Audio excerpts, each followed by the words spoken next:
So this year, to crush the apples, we've opted for the cement mixer paddle attachment onto just a normal drill.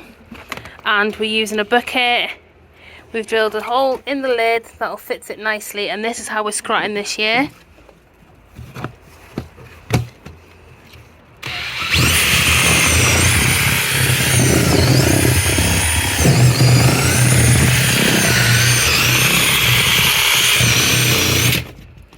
So I think this is like quite a cheap and easy way to do it.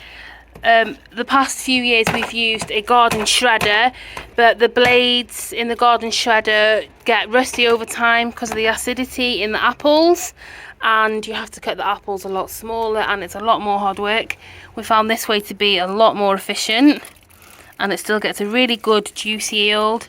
And the cement mixer attachment is inexpensive. I'll put a link to the sort of thing I mean in the description. And even if it only lasts this year for the price that it was, it's perfect for us.